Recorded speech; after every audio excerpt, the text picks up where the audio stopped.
ஓம் ஸ்ரீ குருப்யோ நமஹ. தஞ்சாவூர் மாவட்டம் திருவையாறிலிருந்து கும்பகோணம் செல்லும் வழியில் சுமார் 5 கிலோமீட்டர் தொலைவில் உள்ளது ஈச்சங்குடி கிராமம். காவிரியின் வடகரையில் அமைந்துள்ள இந்த ஊருக்கு மிகப்பெரிய பெருமை ஒன்று உண்டு.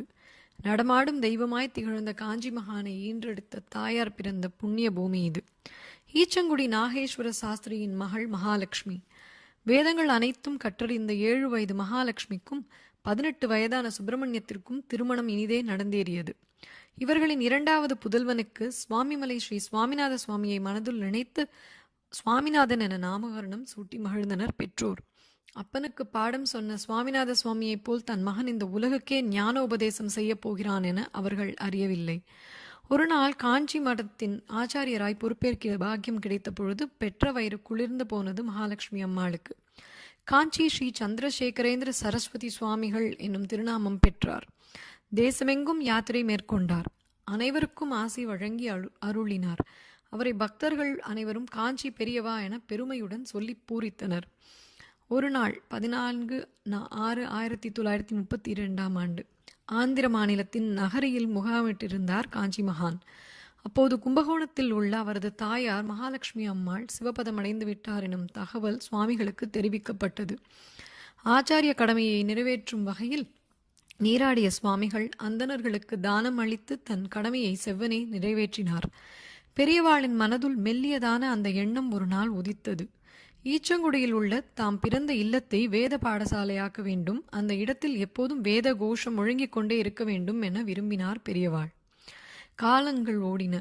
93ஆம் வருடம் காஞ்சி பெரியவாளின் பக்தரான ஹரி பெங்களூரிலிருந்து அவரை தரிசிப்பதற்காக வந்திருந்தார். அவரிடம் பெரியவா, ஈச்சங்குடி கச்சபுரீஸ்வரர் கோவிலுக்கு புனரோத்தாரணம் பண்ணணும்னு விரும்புகிற, நல்லது பண்ணு என்ன சொன்னதும் நெகிழ்ந்து விட்டார் அவர். அந்த கோவில் குறித்தும் ஸ்ரீ கச்சபுரீஸ்வரர் குறித்தும் ஸ்ரீ காருண்யவல்லியின் அளப்பரிய கருணை குறித்தும் விரிவாக எடுத்துரைத்த பெரியவா சிறுவயதில் அந்த கோவிலுக்கு சென்றதையும் அங்கே அமர்ந்து வேதங்கள் கற்றதையும் விவரித்தார். என்ன நினைத்தாரோ, சற்றென்று அன்பரிடம் ஒரு உபகாரம் பண்ண முடியுமோ என்றவர் ஈச்சங்குடியில் உள்ள தாயாரின் இல்லம் குறித்தும் அந்த இல்லத்தை வேத பாடசாலையாக அமைக்க வேண்டும் என்கிற தன் விருப்பம் குறித்தும் சொல்லி இது எல்லாருக்கும் உபயோகமாக இருக்கும் என்றார் காஞ்சி மகான். உடனே ஹரி, இது என் பாக்கியம் என்று சொல்லி ஆனந்தத்தில் அழுதே விட்டார். எத்தனையோ கோவில்களை புனரமைத்தவர் மகாபெரியவா.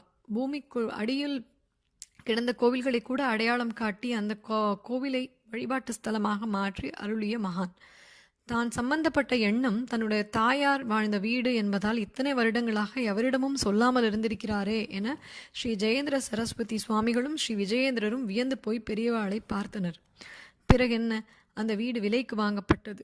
அன்பரின் கூட்டு முயற்சியால் வேத பாடசாலையின் பணிகள் துவங்கின. புதிதாக துவங்கும் வேத பாடசாலையில் குரு பூஜை நடத்துவதற்காக பெரியவாளின் ஆசையை பெற வந்தார் அன்பர் ஹரி. அன்றைய தினம் 8/1/94ஆம் வருடம், அதாவது தனது கருணை பார்வையாலும் தீர்க்க தரிசனத்தாலும் உலக மக்களை உய்வித்த அந்த நடமாடும் தெய்வம் அன்றைய தினம் சித்தியடைய போகிறார் என்று யாருக்குத்தான் தெரியும். பெரியவா அன்றைய தினம் யாருக்குமே தரிசனம் தரவில்லை. ஆழ்ந்த தியானத்திலேயே இருந்தாராம். பிரபலங்களின் வருகையும் பெரியவாளுக்கு தெரிவிக்கப்பட்டது.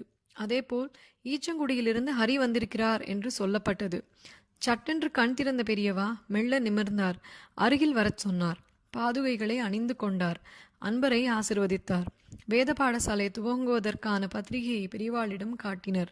அதை வாங்கி படித்தவர் அதிலிருந்த தன்னுடைய பெற்றோரின் புகைப்படத்தை கண்களில் ஒற்றிக்கொண்டார். பிறகு தன்னுடைய பாதுகைகளை அன்பரிடம் தந்தார். இந்த பாதுகைகளை எடுத்துண்டு போ, ஈச்சங்குடி வேத பாடசாலையில் வை, நன்னா நடக்கும் என சொல்லாமல் சொல்லி ஆசி வழங்கினார். ஈச்சங்குடி வேத பாடசாலை அவரின் பேரருளால் இன்றும் இயங்கி வருகிறது.